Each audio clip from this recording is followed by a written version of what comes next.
Hello everyone, welcome back to my Facebook page and YouTube channel Nupur blog and cook. কেমন আছেন সবাই? আশা করি সবাই অনেক অনেক ভালো আছেন। আমিও ভালো আছি। চলে এলাম আবার একটা নতুন ভিডিও নিয়ে। আশা করি ভিডিওটি আপনাদের কাছে অনেক বেশি ভালো লাগবে। তো অনেক দিন পরে আমি পরোটা বানিয়েছি বাসার জন্য। তো হঠাৎ করে পরোটা খেতে মন চেয়েছে, তাই পরোটা খাবো। আর এখানে হচ্ছে মুগ ডাল দিয়ে চিকেন রান্না করা হয়েছে। তো ওই যে পরোটাটা আমরা ভালোভাবে ভেজে নিচ্ছি।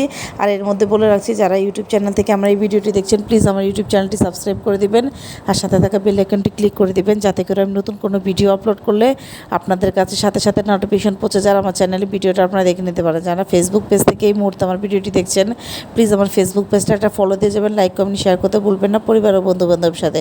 আমার ফেসবুক পেজ আর ইউটিউব চ্যানেল নাম একই, নূপুর ব্লগ অ্যান্ড কুক। আপনাদের সুবিধার্থের জন্য বলে দিয়েছি। কে কোথা থেকে আমার ভিডিও দেখছেন, নিয়মিত দেখছেন কিনা অবশ্যই জানাতে ভুলবেন না। আর আপনাদের কাছে আমার একটা রিকোয়েস্ট, আমার ভিডিওটি দেখে যদি আপনাদের ভালো লাগে তাহলে আমাকে একটা লাইক দিয়ে যাবেন, আর আমাকে চাইলে আমার ভিডিওটি চাইলে শেয়ার করতে পারেন। তো এই যে শিং মাছ দিয়ে আমি এখানে শসা দিয়ে ট্যাংরা মাছ রান্না করছি। প্রথমে শসাটা আমি জিরা ফোড়ন দিয়ে ভালোভাবে ভেজে নিয়েছি, হলুদ মরিচ ধনিয়া জিরা লবণ সবই দিয়েছি, দিয়ে ভালোভাবে রান্না করে নিচ্ছি। আর কাঁচামরিচও দিয়েছি।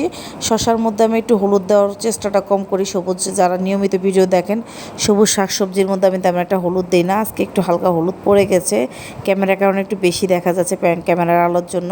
তো এই যে আমার শসা দিয়ে ট্যাংরা মাছ রান্নাটা হয়ে গেছে। ট্যাংরা মাছে কিন্তু ডিম আছে, এটা খেতে অনেক বেশি মজা। তো এটা আমি একটা সাইড করে এখন আমি শাক রান্না করব। এটা হচ্ছে টাটা শাক। এর মধ্যে পেঁয়াজ কাঁচামরিচ দিয়ে আমি রেডি করে রেখেছি ভালোভাবে ধুয়ে। তারপর এর মধ্যে শুকনা মরিচ ফোড়ন দিব। শুকনা মরিচটা ভালোভাবে চিড়ে নিয়েছি, 2টা শুকনা মরিচ। আর এর মধ্যে রসুন যে থেতু করে রেখে দিয়েছি, চাইলে আপনারা কুচি করেও কেটে দিতে পারেন। আমি এইভাবে থেতু করে ভালোভাবে রান্না করে নিই। তো এই যে রসুনটা এখন ভালোভাবে ভেজে নিচ্ছি। এটা একদম কড়া করে ভাজবো না, অল্প ভাজবো। তারপর এর মধ্যে যে শাকগুলো আমি রেডি করে রেখেছি এগুলো দিয়ে দিব। এই যে ডাঁটা শাকগুলো দিয়েছি, এগুলো কিন্তু অনেক কচি, মিলে একদম অল্প হয়ে গেছে। এখন দেখা যাচ্ছে অনেক বেশি, পরে কিন্তু লাস্টে অনেক অল্প হয়ে যায়, সবাই জানেন। তারপরে এর মধ্যে একটু লবণ দিয়েছি পরিমাণ মতো। এই যে আমার শাকটা কিন্তু অলমোস্ট ভাজা কমপ্লিট হয়ে গেছে। এখন আমি চুলাটা অফ করে দিব। তারপরে সন্ধ্যায় গিয়েছিলাম আমার ভাইকে নিয়ে একটু বাহিরে একটা কাজে গিয়েছিলাম, ইমার্জেন্সি কাজে। তো এখানে আমার ভাই বলেছে যে খাবে, আমার ছেলেও খাবে। আমার ছেলের আসলে এই ধরনের কেক অনেক বেশি পছন্দ। তো ওকে একটা কেক দিয়েছি, আমি একটা নিয়েছি খাবার, আর ওকে একটা দিয়েছি চিজ রোল।